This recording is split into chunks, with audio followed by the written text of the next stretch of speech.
Hello and welcome back to Everard Junction. Today I thought I'd do a little bit of an update video, just cover a few things that are happening on the layout and plans for the future and what's going on. It's been a while since the last one.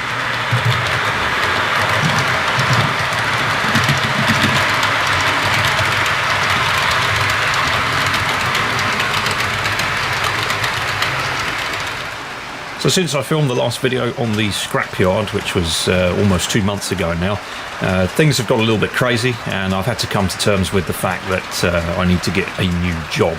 So over the last month or so, I've been working hard trying to find a new job, and fortunately I have secured one. And now I feel in a much better frame of mind to carry on making videos and enjoying the layout.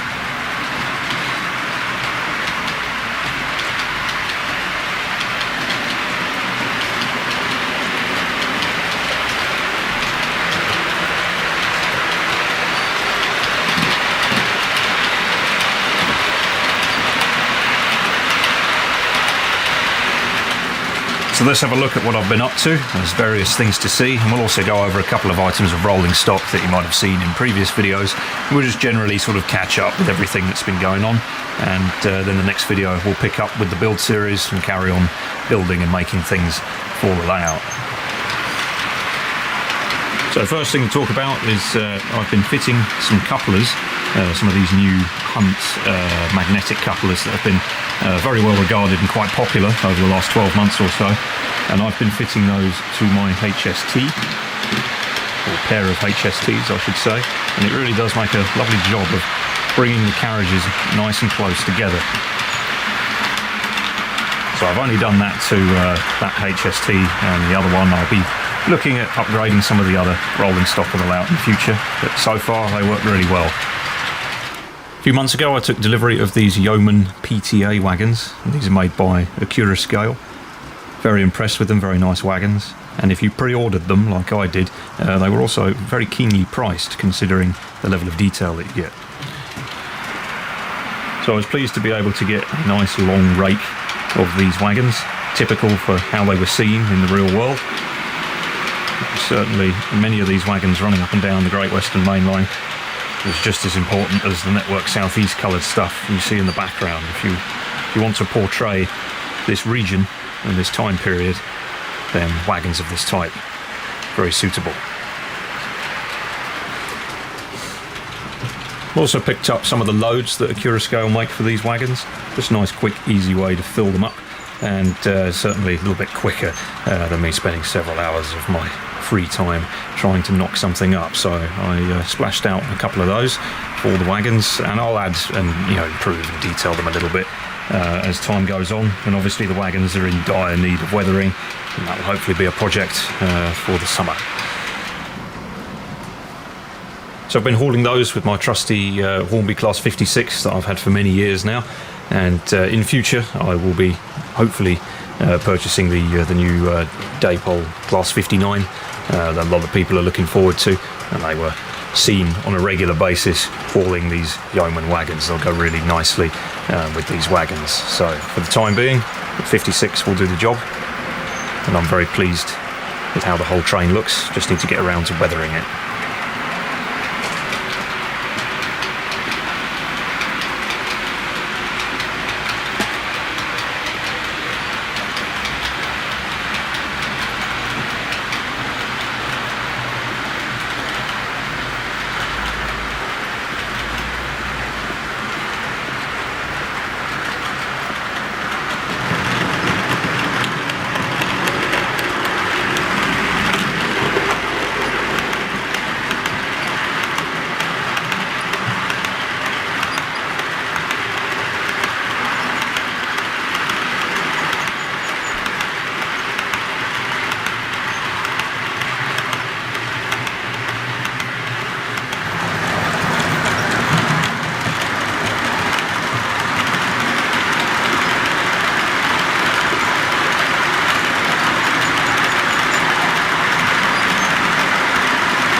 Another new purchase this year is this Tiger clay wagon.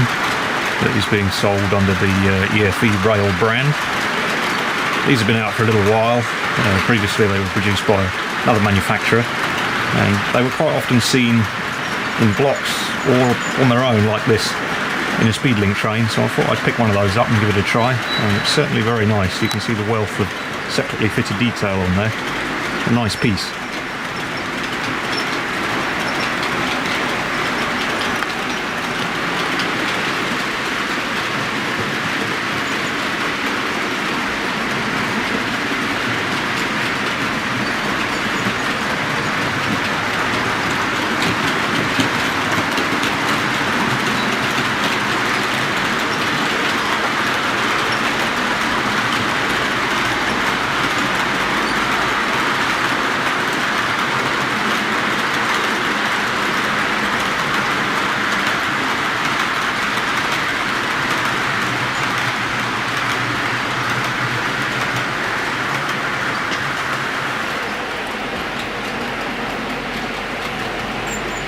And the final rolling stock purchase is these IZA cargo wagons that run in a pair of two, as you can see there. And so I've got 4 pairs. Those are made by Revolution Trains and sold through the Canal Model Rail Centre. And these are lovely wagons, really nice. Still in service to this day, and have been used to carry a wide variety of goods, from bottled water to pet food and everything in between. Very, very nicely done. And I think this particular train I've got, that's formed of all of these various vans, would really benefit from some of those Hunt magnetic couplers to bring them a little bit closer together and see how far apart the individual vehicles sit from each other. But, yeah, so I've got 4 pairs of those. And very nice they are too. And of course, they are in dire need of some weathering.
So moving on to some of the changes for the layout, I've been working a lot on the town scene, and I built some of it a few years ago now. I was never particularly happy with it. It was, it was okay, but it was nothing really to write home about.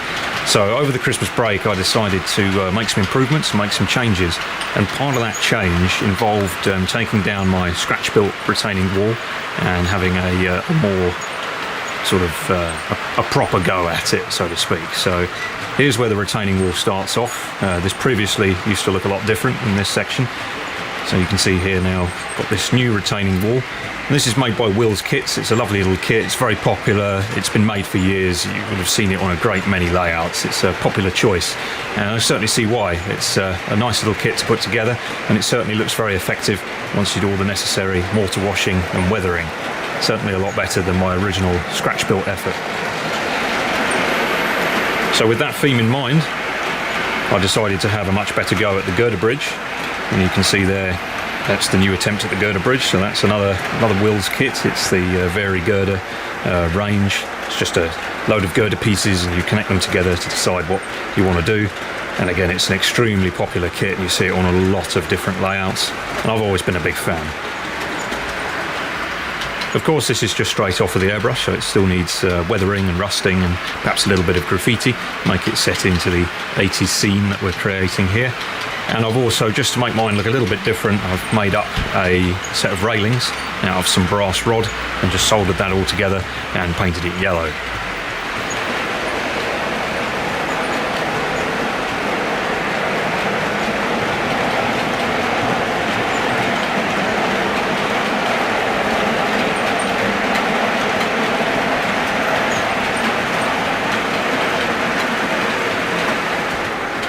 So the process of doing this space here was to create more space for the scrapyard, and one of the things that meant that needed to be changed was I needed to change the canal. I needed to move that to the left to make the scrapyard a little bit bigger, and there was also another reason for doing that, and that was so the canal wasn't immediately underneath any of the points up on the top just there. I didn't really think it through when I put the canal in the first time round. It actually would have made fitting a point motor to some of those points very, very difficult. So I've moved the canal to the left to create more space for the scrapyard, which I'm very pleased with and had a lot of fun making. But it also means I can actually motorise those points up on the main lines there a bit more easily and effectively. So I'm pleased with that. This is just all part of the continuous improvement that is a model railway. Nothing is ever set in stone. You can always come back and revisit things and have another go at it. So I'm much more happy with how that wall's looking. I can now fit point motors more easily to the points up on the tracks there, and I think the girder looks a lot better as well. The canal, I put a curve into it just to get rid of the sort of linear effect the previous one had. So that now goes around a curve, and it just, a little bit more organic, a little bit more genuine. Just makes the scene look that little bit better. And of course, at the end of all of this, I will come along the front of the baseboards and put a fascia board across here, so you don't see any of the foam or paint or glue that's run down the side of the baseboard. But while it's all a work in progress, I don't see too much need to pursue that just yet.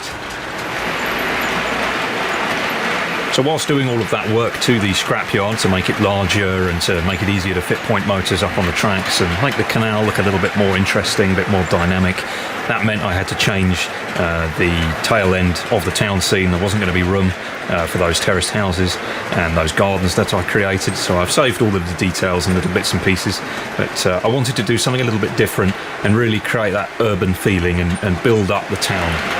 So previously this area looked very, very different, and I just wasn't happy with it. There was a few things that I didn't think were particularly impressive, and there was a general, it's difficult to describe, but I felt the area perhaps a little bit dull, a bit boring. It didn't do it for me. So when I made the scrapyard larger and I had to tear into this area to make some improvements to facilitate the scrapyard, I thought, well, let's have a proper go and let's make this town scene actually look like a proper built-up area. So I've started working on that, and you can see I've continued the Wills retaining wall kit, and that runs all the way behind these under construction terraced houses right round the corner. We'll have a closer look at that in a minute. I've also done another one of those Vari girders and made another brass set of railings to go up on the top of it. I just painted it in green, quite happy with that, looks nice. And I've done all of the mortar washing and weathering to the retaining wall, and I'm really pleased with how that's come out. It looks a lot more professional than my previous effort on this section of the layout. I was very new to scratch building and weathering brickwork and things like that when I tackled this area previously, so it's been really nice to come back and sort of take a stance on it with a fresh pair of eyes and try again.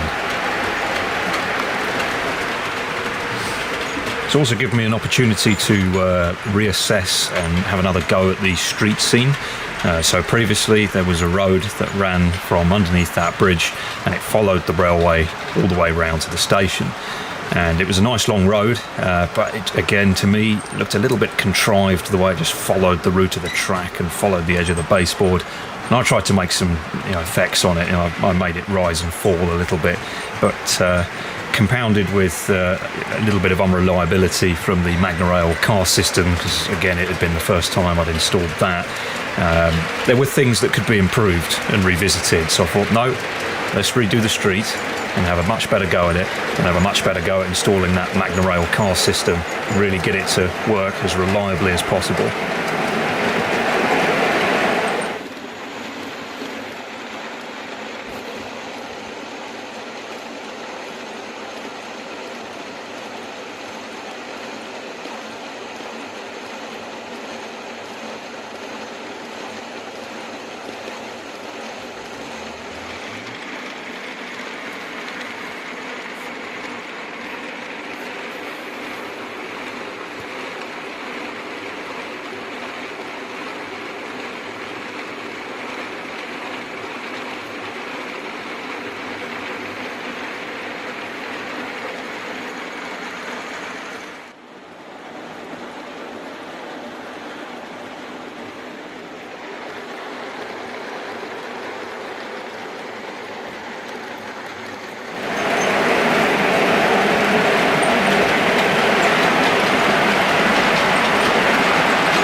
Quite a few people who've implemented the system on their layouts and dioramas have used plastic, and this time I decided to have a go as well and use the largest plastic sheet I could get my hands on to minimise the number of joins in the street.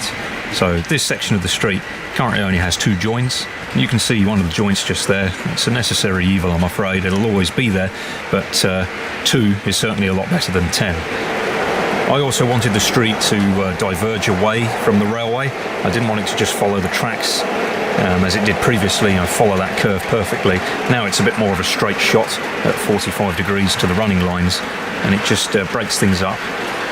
And it just looks a little bit more convincing, at least to my eyes, and you can see how these buildings are really going to complement that block of flats in the background.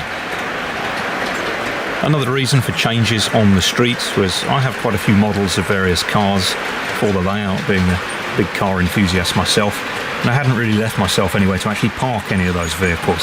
So now I have a whole lane next to these terraced houses where I can put some of the vehicles that I have in my collection on display, and we can also run vehicles past those as well.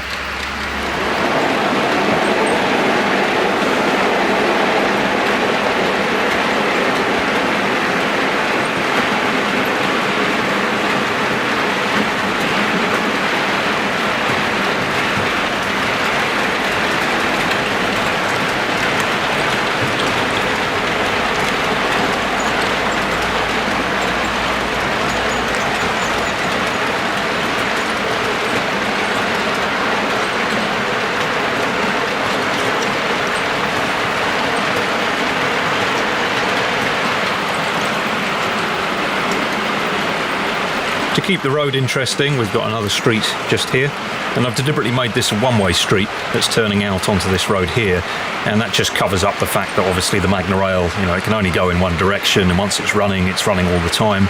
Negotiating junctions and traffic lights is a bit difficult, because even if you can rig it up to stop a vehicle at a set of lights, all the other vehicles down the street are going to stop as well, because they're all running on the same chain. So using a bit of deception here, and we can have streets adjoining this road to make it look more convincing, but if we're a little bit clever about the way the traffic has to route, then it looks convincing. There's no way that you would drive down this road because it's a one-way street, and being a small street like that, it's unlikely that many people on this main road are actually going to want to turn into it anyway.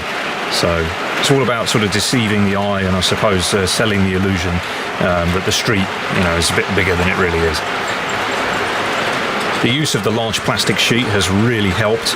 The Magna rail now works an awful lot better, and I can happily leave this running with a few vehicles on it unattended, and there won't be any issues. The sliders really glide across the plastic surface very nicely. So that I don't get too much wear in the surface of the plastic or surface of the paint, what I've actually done is this was clear plastic, and I've painted it on the inside. So this top surface here is just bare plastic. I could wipe this with a rag with some isopropyl alcohol, clean it, hoover it, whatever, and it's not going to remove any of the paint. The paint is on the underneath of the plastic, but obviously being clear, it shows through. So these vehicles can scratch and scrape around the road all they want, and although there might be a couple of marks in the plastic after a lot of use, you're not going to actually damage any of the paint.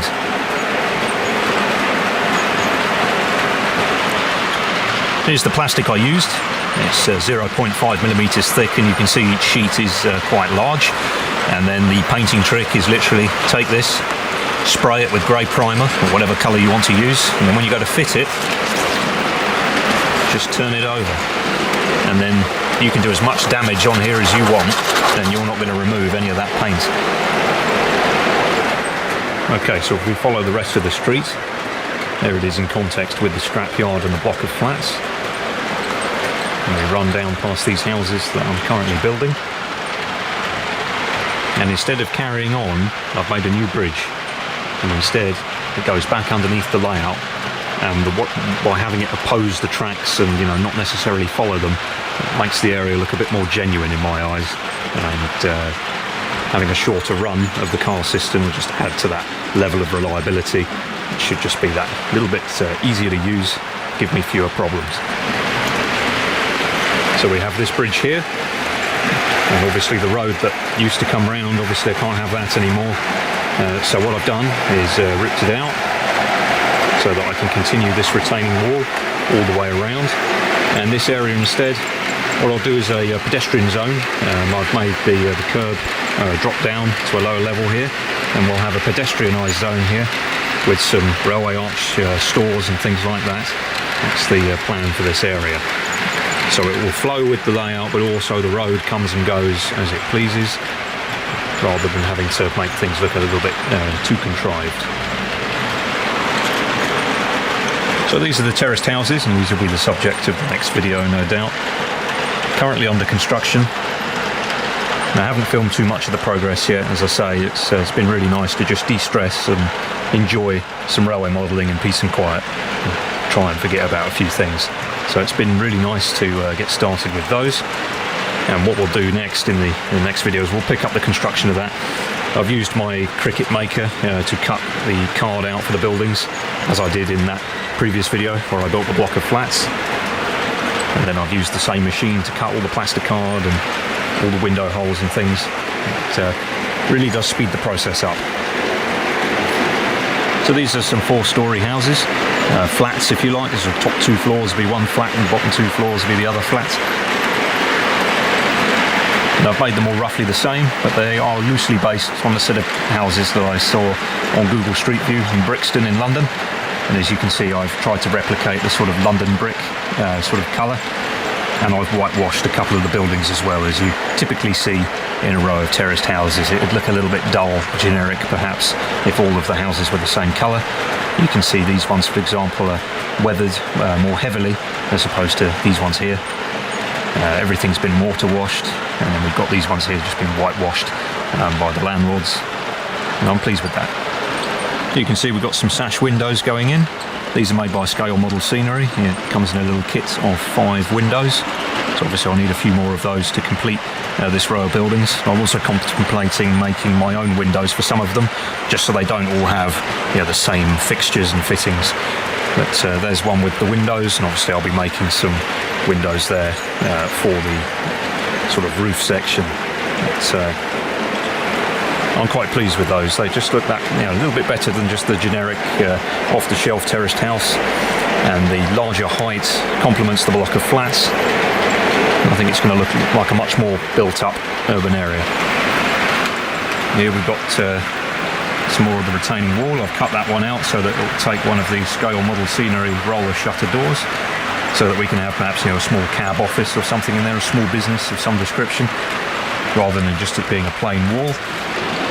Here you can see the retaining wall going around the back, all weathered and painted and mortar washed, of course, so that you can see it if you look over the top of these buildings. The gardens for these buildings, if you want to call them gardens, will obviously be very, very small, but this is actually based loosely on a real building in Brixton in London. There's a row of them by the railway, and they do have absolutely no space at all between the building and the retaining wall. So it does exist in the real world, and I'll see what I can do with creating something for the back here for those buildings. Obviously I'll also need to detail and finish up the ballast and infrastructure detail on the track. So there's the windows that I used.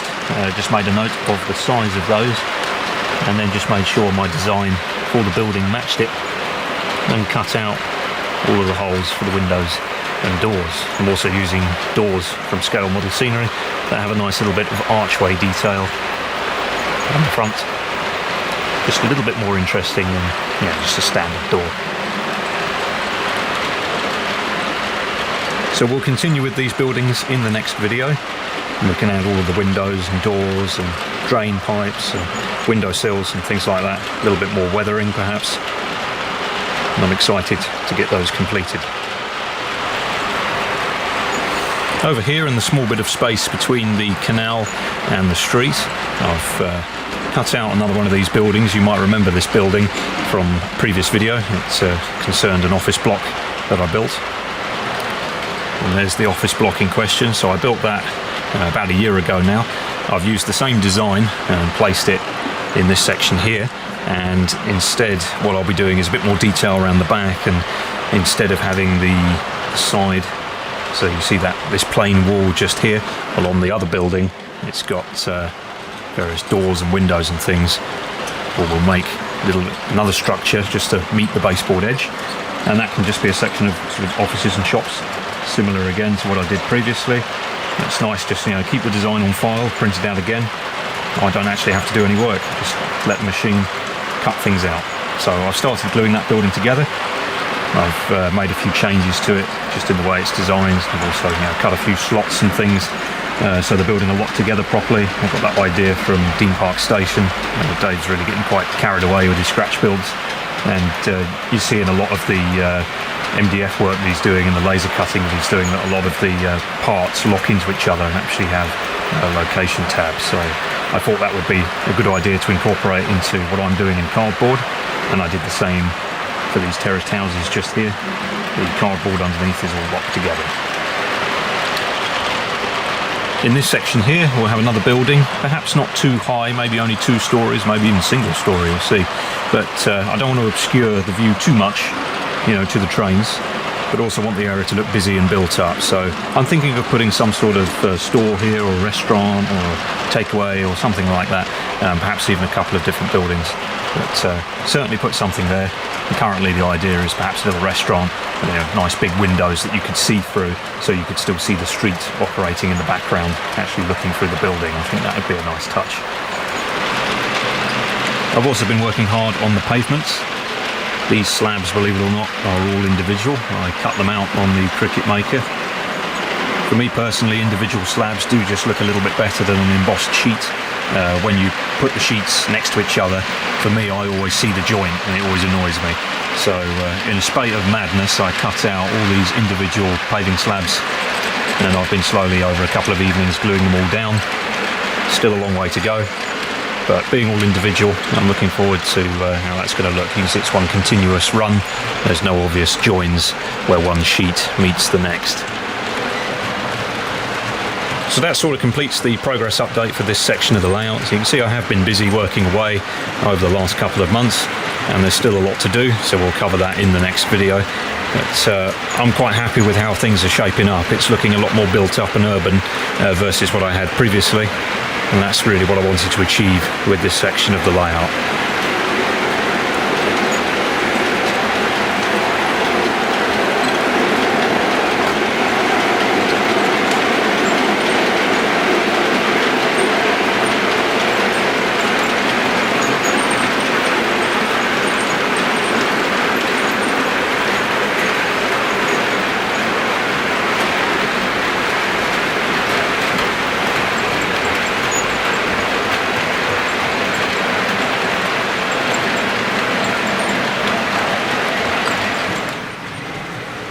So all of that scenery alteration certainly changes how things are going to go and actually look around here.